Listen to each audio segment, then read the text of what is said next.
you came into today saying what type of series, what type of day would we get? Well, you probably didn't expect this looking at the numbers. We go straight into the Battleground pickup as HeroesHearth will be taking us to Dragonshire Dreadnought. And you look at that and you're like, Simplicity's done what? In case you're just tuning in, which is probably not likely, and if you're reading chat, you already know what's going on. Bam Bam subbing in here for HeroesHearth today. Sub only. I'm pretty sure that's not a full-time thing. But these teams are putting on a show. And Simplicity, it's not because, like, oh, they have a sub. Simplicity is doing some things very well, Dre. Yeah, I think it's definitely fair to say that Battlefield of Eternity game was nothing given on the side of HeroesHearth Esports, and Simplicity just constantly taken. Looking at the other win, I think it's a little bit of back and forth on both sides of it, coming down to the draft and things of the like. But overall, I said Simplicity had something to prove here within the series, and I think that last game for me, they did. Going to be interesting to see if that carries over to Dragonshire, though, because if we keep in mind, every time we've gotten ourselves to a macro battleground, it hasn't looked as clean on the other side. Team of the Spider Queen, heavy momentum in favor of HeroesHearth, starting as early as second minion wave, and I feel like Dragonshire, we may see the same case here. One thing that's absent from that last draft for the first time in what seems like forever for a Simplicity team is a Maiev. Yeah. As well as K1 has played it, they've had trouble finishing out games. Maiev didn't get banned or picked in that entire game. Maybe there's something to be said there. Maybe just let it through. Crowan, though, if Crowan gets it, this is a much better map, I think, for Maiev. If Crowan gets it, maybe scared.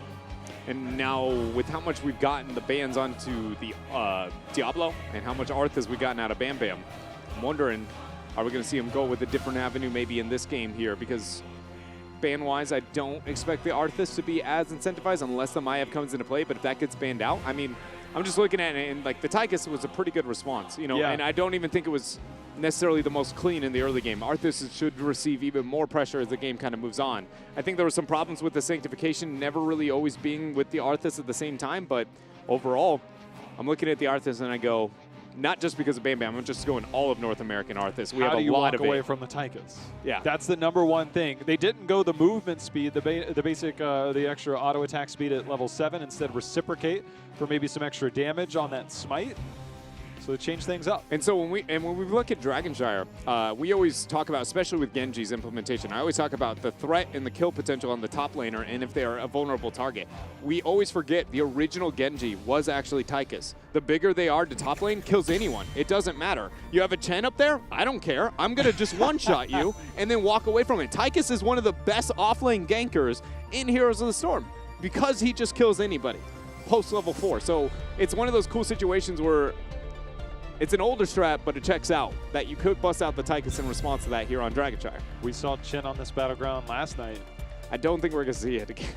But I can tell you to play the moment last night that everybody was talking about on this battleground was Biggie's Kel'Thuzad. Oh, yeah. It was multiple people went down on the side of Endemic. It's 5 versus 3 or 4 versus, 5 versus 2? I think it's 5 versus 2. 5 versus 2 or 4 versus 2, and either way. And he turns around, he's like, it's post 20 Kel'Thuzad. He had the shade out there, throwing out the ability there.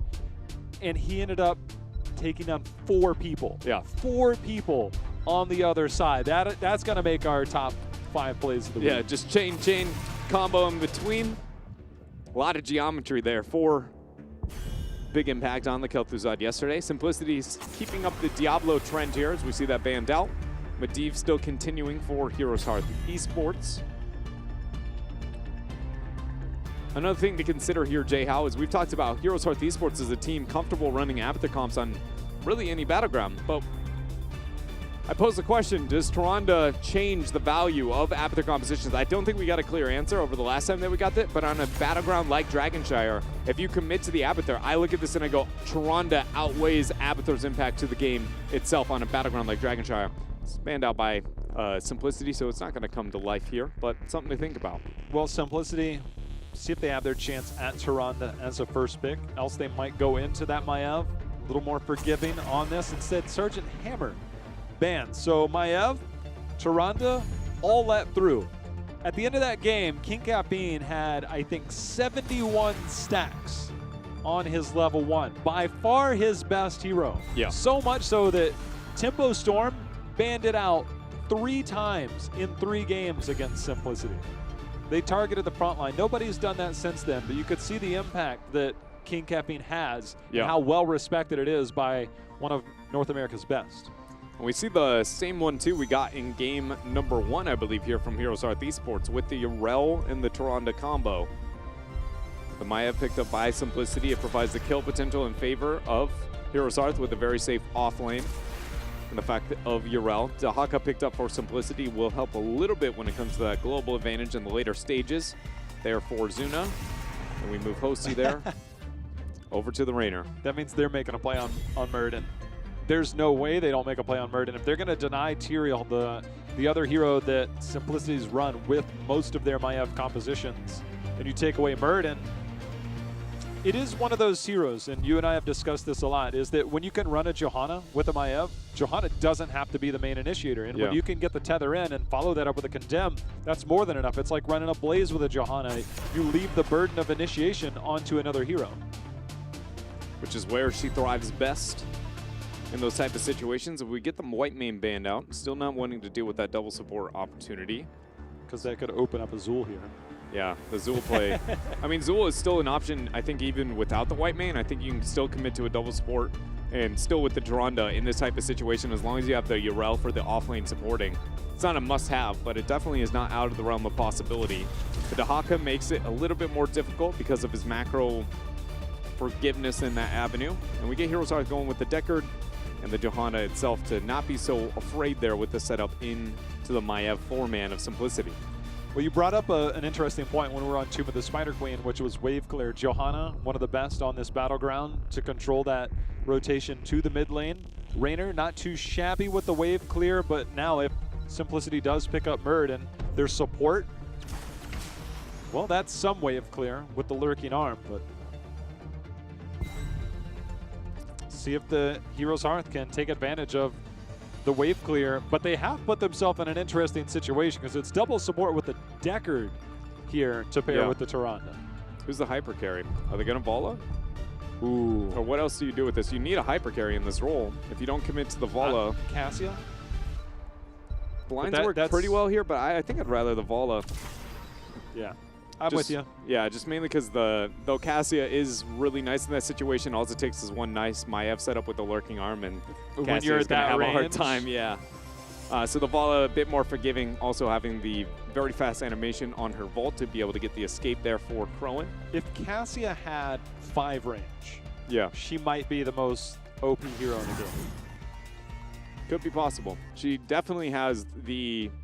Again, anytime there's clump targets, it's the highest early game damage output out of almost any character in Heroes. It's actually insane what she can do. And the weirdest part is it's not even just one talent. You can go multiple directions, and that's still a true statement. It just gets a little bit more amplified depending on what way you go. Charge strikes is gross. From the minute that was 20-second cooldown, lasts for 8 seconds, so your downtime is not that much. 12 seconds, and you just splash, and everybody's dead. And then you're like, wait a minute, I haven't even blinded yet. Isn't that what this kit's supposed to be about? You're like, eh. The Vala, though, we've seen people start to come back to the Vala. Droplets Vala yesterday was enough to help propel LFM to victory in game number 1 on Volskaya. We seen Fan run it on Tempo Storm. We saw Lutano run it last week. This time we're getting another go round. Saw Crowan actually run that last week against Lutano.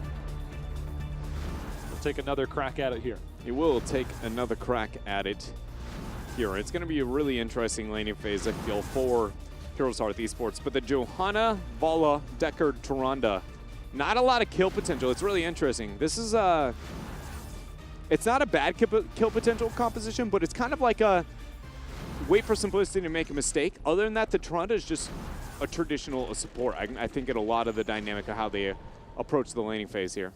I am curious on whether we will get the True Shot aura with this to try and, I mean, you've got a lot of control and lockdown with the Deckard. Sapphire picked up at level 1 for the slow.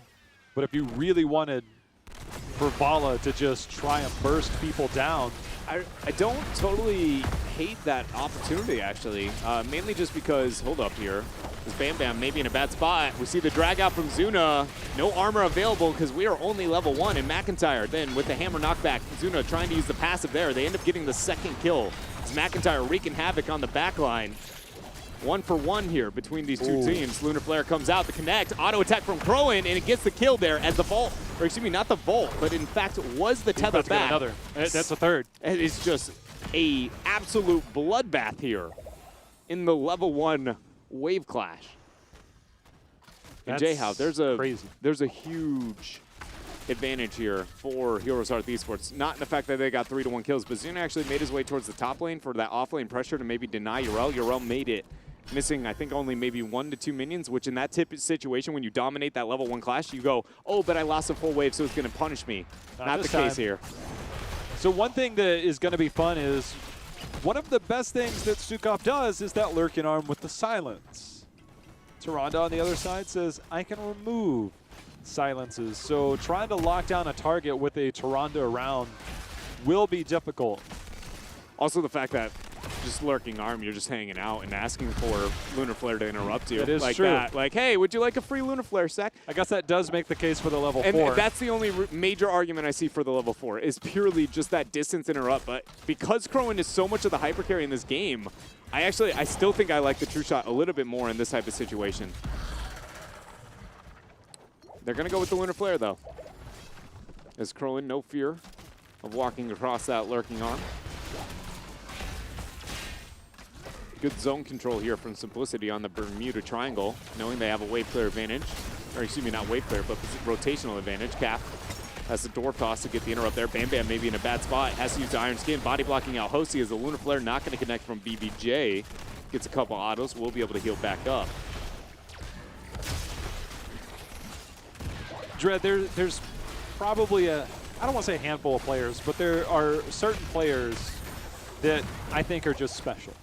Right? It's where it's hard to take your eyes off of them. You fixate on their play. They're so gifted, and HeroesHearth has a lot of them. But every time I see Crowan on a hero like this, he's one of the few players that you get him on this hero, and there's so much going on the map, but I can't help but watch. I can't help but watch. I see where you're coming from. I agree with you. I will say, I think you're giving him a little bit too much credit here because I think Vala as a character is one that demands that, but I agree with you. In general, like you get him on a Li Ming, you get him on the Maiev, like the Hanzo, right? I think the Hanzo is by far the biggest one for me. When you just watch him with the scatter arrows, how many, especially during Redemption time frame where he was just constantly auto-harassing so many targets there. But it is, I was just trying to point out that Vala in general. Vala helps that. I think Vala in general, as we exist in the darkness here, Vala in general, a lot of people underestimate because everybody has default movement speed at the exact same flat rate in Heroes of the Storm. Having one hero who has eternal movement speed makes them play different. Like it feels weird to see somebody 5%, 10% faster at almost 100% of the time, right? And so it makes it to where Rainer Vala says, "Giddy up." Yeah, exactly. And so it just shows. I think she naturally kind of instills that to a certain amount, but I can't help but feel like I agree with you. The Crowan is very much that player, even on other heroes. Crowan probably plays the 3 heroes that most exemplify that. Li Ming, Hanzo, Vala. You could throw Genji in there. Look, Rich Genji, reset on Li Ming, yeah. DAB on Tracer. He's entering that territory for me. I mean, that kid, I am impressed every single time I see him on that hero. Crowan on, well, a few heroes here.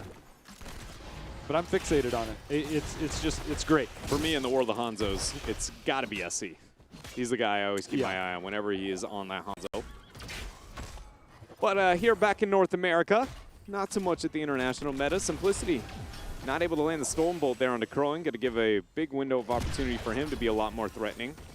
When you play the hyper carry in this double support composition, you need to be hyper aware as the combo comes through onto Hosty. The damage is there, and now another kill here stacking up for HeroesHearth as they get that 1-2 punch between the Tyrande and the follow-up. Actually, even an attempt to kind of block that transition from Cap. So one of the things about Vala, and we touched on this recently, is she has a low health pool. It's just one of the parts that makes it hard. But in terms of yeah, I thought he might have continued the channel. Maybe didn't anticipate that. But the damage output can come from your auto attacks, the Hungarian Arrow, or the multi-shot. Tiger JK just body blocked in here by Bam Bam, having some fun. See if they can get the follow-up.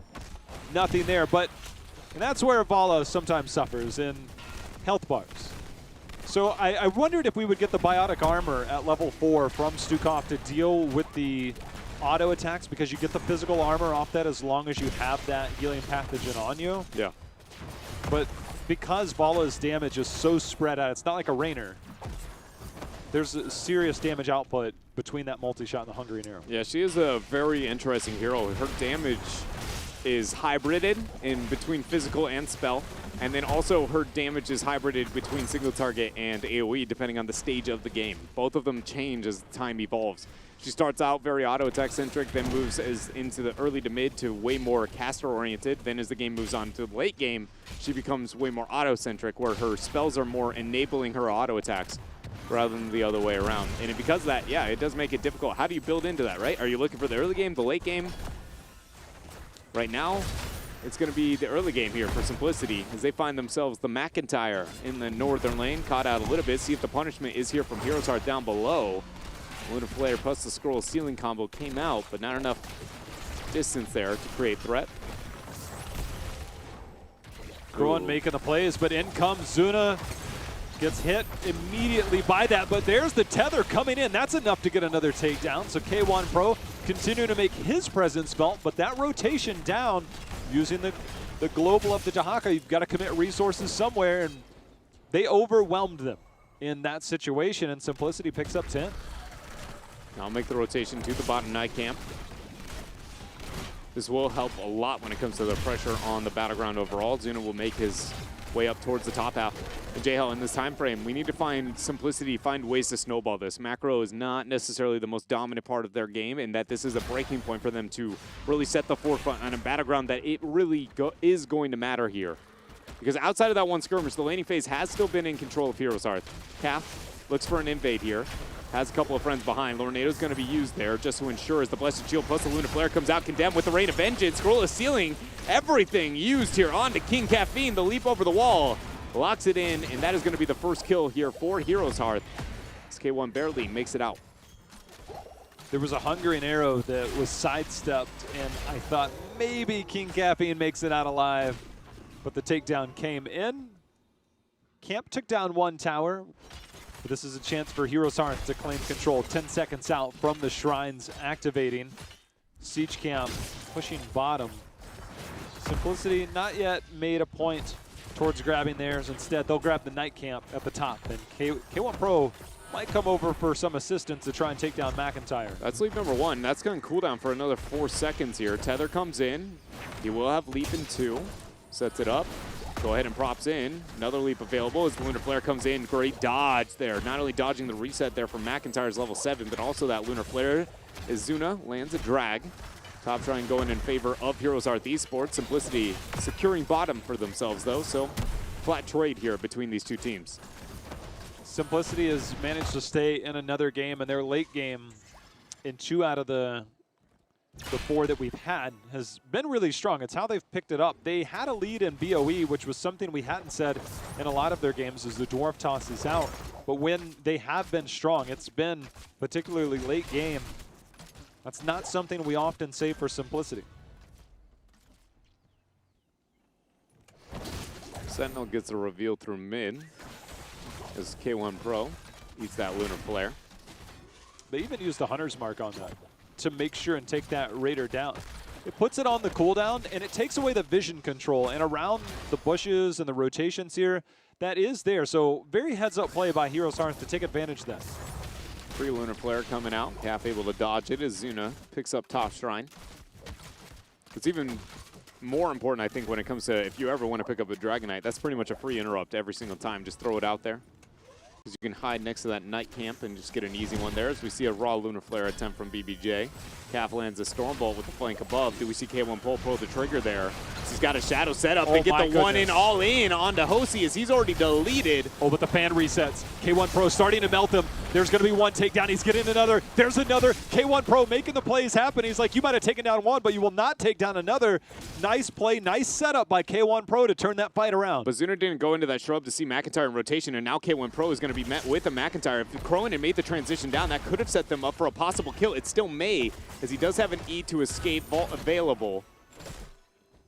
things fine for now, but that was one of those rotations that amount of information could have been the difference of life and death here.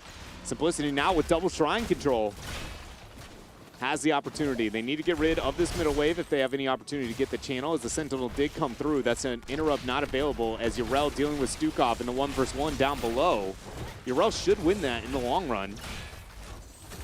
That's interesting. I would have loved to have seen that. There's a lot of action going on down here, but somehow Yrel was able to hit just past that 50% mark, so Stukov not able to hold on to that. So Stukov's about to die. Yeah, he shouldn't.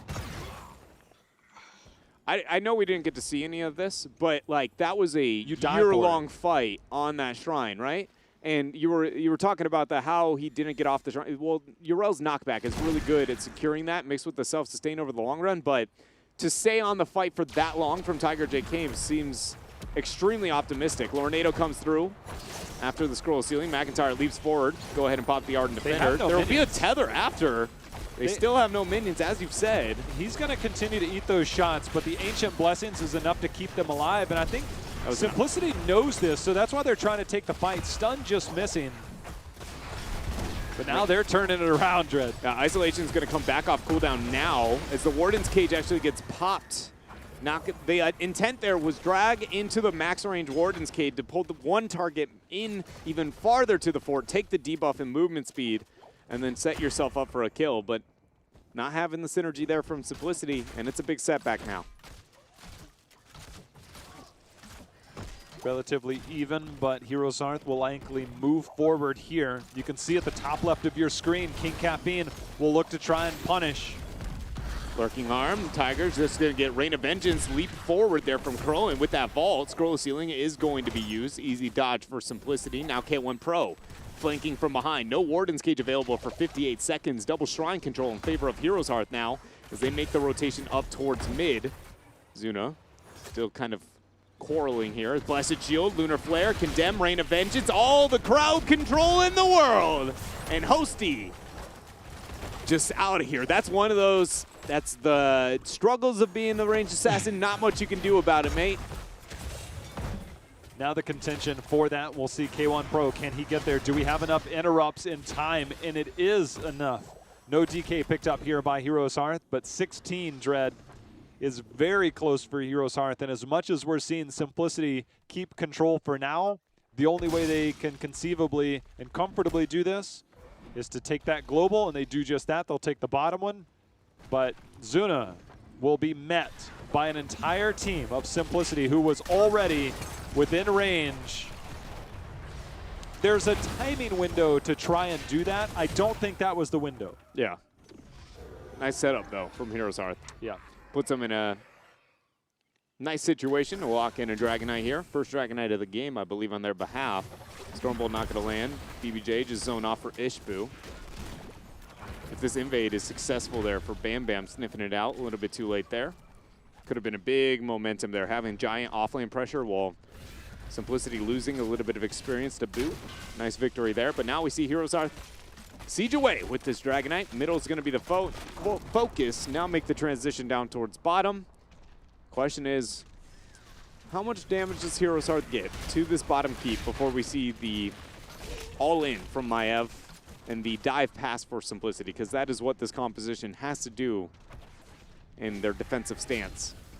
Well, Bam Bam is showing some, hey, I know to be here. King Caffeine says, well, I'm guessing you're probably there. So I'll throw a blind Stormbolt in there. 23 on that level 1. Baseline has been finished.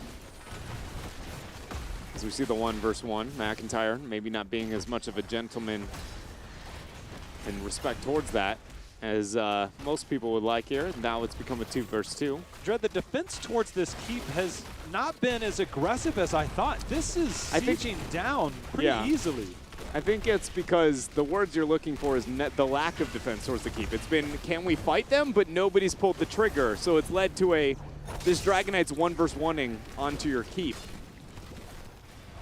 It's a tough situation. It's one of those feeling desperate. Hold on, talking about desperation, they're going to get the brush stock in. This isn't all in. Crowing comes forward with the Rain of Vengeance, but he's on an island. He gets the vault. He dodges the isolation. He dodges all the damage coming out from Simplicity. And with this, she'll be able to move forward and get some advance as the Lurking Arm or excuse me, the massive shove did get the pushback there. Lunar Flare comes through. McIntyre setting up the squad as King Caffeine does end up landing that Storm Bolt. Lurking Arm interrupts as Bam Bam gets the slow there with the punish. Drag lands onto him. Crowan stopping the advance with those frost shots.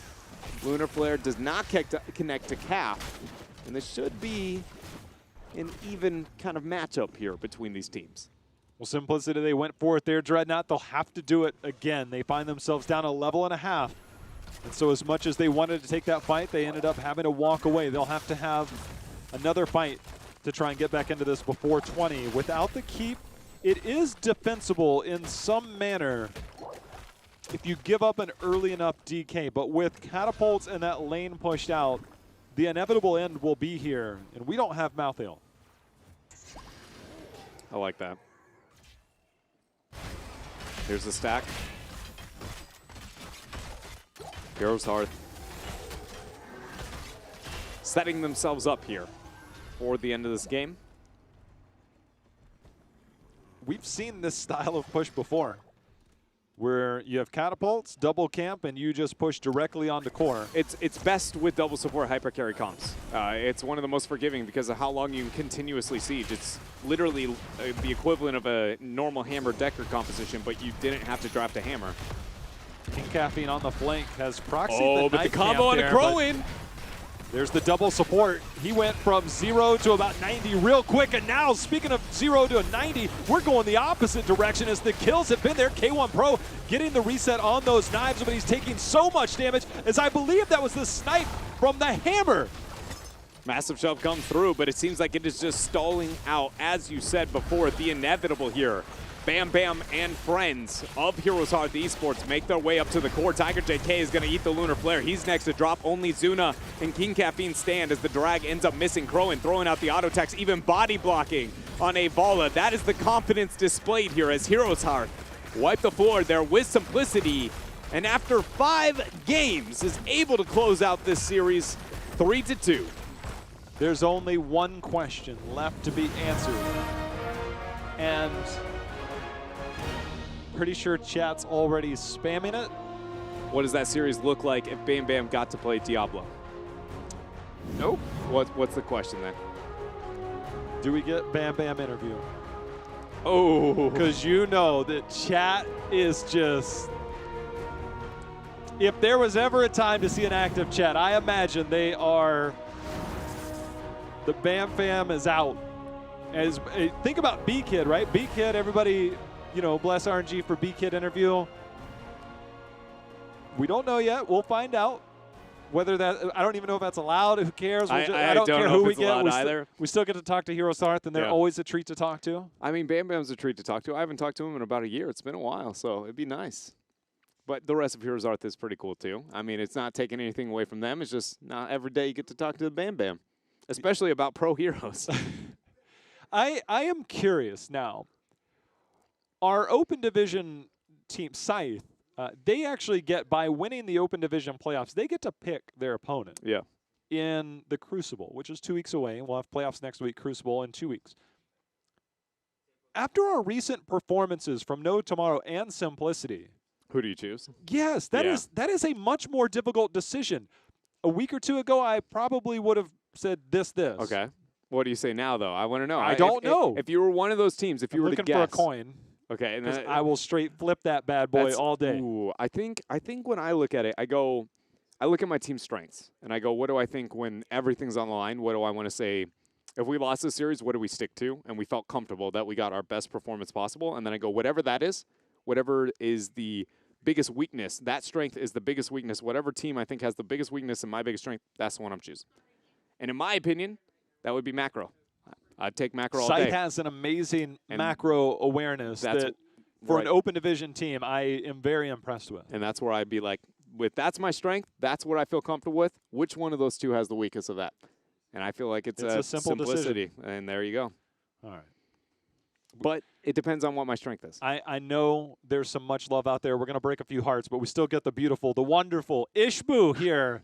Ishbu, a fun day for you guys today. How was it playing with Bam Bam?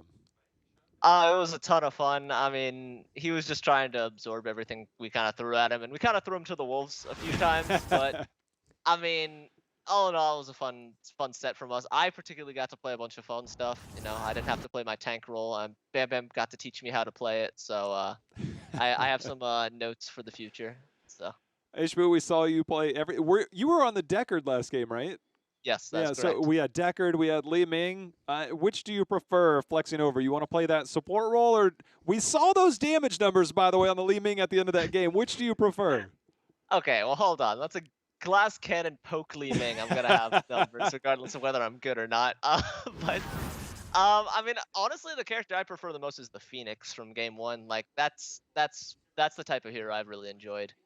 And I think I showed that off because, like, all right, look, when I'm like 20k more than Crowan and I'm playing Li Ming Glass Cannon, that's okay. But the Tomb game, I like doubled everyone else's damage. That's where I was happy. Oh, we saw that. It was about 56k at the end of that. We were I'm watching. I'm just sad. Cattle tried to get me to play Mephisto, but my team wouldn't allow it. So I tried to get the Mephisto. I'm just sad. I mean, Cattle did it yesterday. You should have done it today. It's what the tanks do. When it's time to roll swap, you know you're supposed to play Mephisto. We'll see. Maybe you'll have a chance at BlizzCon to do that. We know you guys can get tricky in drafts. Ishbu, I'm going to send you over to Dread. Sounds good. I'm just going to keep up the hard-hitting questions here about your experience here today, and that is just going to be about really knowing that you guys are going to the BlizzCon, not too much pressure coming in today. What do the next couple of weeks from your guys' stance here kind of look like in preparation towards BlizzCon? First things first, we need to figure out our fifth. We're narrowing it down at this point. We're almost there, but we just have a little bit more left. Once we get that done, we're going to go hard. We're going to make sure we are ready for the actual event. We need to make sure that our fifth is fully integrated into the team. And then once we do that, we're probably going to take a day or two just to make sure we are mentally set for it.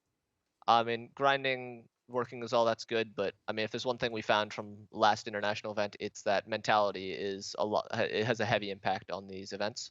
So I think we're going to be much more prepared as a team, even if we are coming at it with a slightly new member. It's going to be awesome to see that here and how that kind of proceeds for you guys moving forward. And then my last question here, being a guy who got to listen to a lot of Bam Bam's comms in the past, I got to ask, was it wild here today? Because I feel like he's probably one of my favorite people I would like to hear on the mic yelling at me about the game I'm playing. I mean, the majority of our comms, especially after the first two games, was just something along the lines of, we're not mad, we're just disappointed, Simplicity. Not banning the Diablo 5 out of 5 games. We even got the word that they weren't going to ban it for game 5, and then they still banned it. So, I don't know, just for shame, Simplicity, for shame. Yeah, because that note, I don't know what to say. Well, you have, would have gotten a lot longer if he got his hands on the Diablo. You know that, right? If he got Diablo 3.0 series, easy. Easy. Let's be honest. All right, yeah, thank you very much. I mean, yeah, we tried to have our fun, and Bam Bam was in on that, so that was nice. Thank you very much there, HB. I'm going to send you back to jail. Ishbu, we get to hear from you all through HeroesHearth, through a lot of the things that you all do in the community. But in terms of on this professional environment, when you look at BlizzCon, there's a big hole to fill. I don't want to dive too much into what you're looking for, but what are the team? And maybe this is something you evolve, but since this is the last time we'll hear from you, conceivably for a while, what is the expectations that you might be putting on yourself going into BlizzCon? Are you guys trying to climb up that ladder, take that next step? Have you tempered expectations? Just for now, what's the thought process? The thought process right now is forget expectations. We're going to go as the team we know we can be and just play our game, and we'll take it from there. I mean, I talked about it before. Like, when we went to Western Clash, we put expectations on ourselves, and it backfired. Obviously, to some degree, you have to play as the better team, especially when you're playing against like the wild card teams. You have to kind of acknowledge that, but I think one thing this roster swap did definitely change for us is we have no idea how we're going to stack up again. Like, so we're just going to play we're just going to play. Like, that's the best way of saying it. We're not going to play according to expectations, and we're not going to put any extra weight on our shoulders. We're going there to play, and we'll see what happens from there. Well, you guys are always a fun to watch play, Ishbu. You've been a treat all this phase and throughout the year, and I can't wait to see you at BlizzCon. Congratulations on the success that you've had throughout this year. Floor is yours for shoutouts. All right, we got a lot of fun shoutouts this time. First one goes to the Bam Fam and Twitch chat. Y'all really lit up the chat. We saw that starting even like during the European block, and it made us feel it made us very happy. I know Bam's probably happy as well. Y'all did him proud, and I hope he did y'all proud though. Don't flame him too much for the mistakes there. And a second shout out to my team, of course, the whole squad. You've heard them a million times. Shout out to HeroesHearth.com. We just had our new 2.0 update. A lot of new features, a lot of new functions. You should come check it out. This is the best time to look for it if you're interested in trying this out. You can also make content for the people more interested in spreading information than the people looking for it. After that, shout to the rest of Twitch chat, the rest of the Heroes Hearth family. I had to give the Bam fam shout out first, but y'all deserve it just as much. You're all beautiful people as well. And I think that's it for shout outs. And oh, sorry, of course, shout out to y'all for putting on this lovely show. Thank you very much. Appreciate it, Ishbu. Congrats, man. All right. Well, the Bam fam came in full effect. They came, they saw, they conquered. But I can tell you one thing. Next series, you do not want to miss it. We've got primetime content based around that. We've got 2 fantastic teams coming up in a grudge match that seems to be developing between Octalysis and Team Freedom. They're still playing for playoff positioning. It's going to be a good one, Trent. It means a lot. I think even more so when looking at Octalysis. Beyond all the bad blood, beyond all some of the grudges and maybe the I like you, I don't like yous that are going on in this next series, it means a lot when looking at that playoffs and knowing that Tempo Storm is sitting at the top of the ladder and gets to watch at these drafts. Losing for these teams that close in competition to Tempo Storm, losing a series that they get to sit back and look, it means tons towards their opportunities towards BlizzCon, and that's what the HGC is all about. Goku said in a tweet last weekend, he said he was talking to Team Freedom. He said, I'll see you guys next Saturday. Well, he's going to see them real soon. We're going to a break. When we come back, we will have that series of Octalysis versus Team Freedom. Make sure you're back for that one. We'll see you then.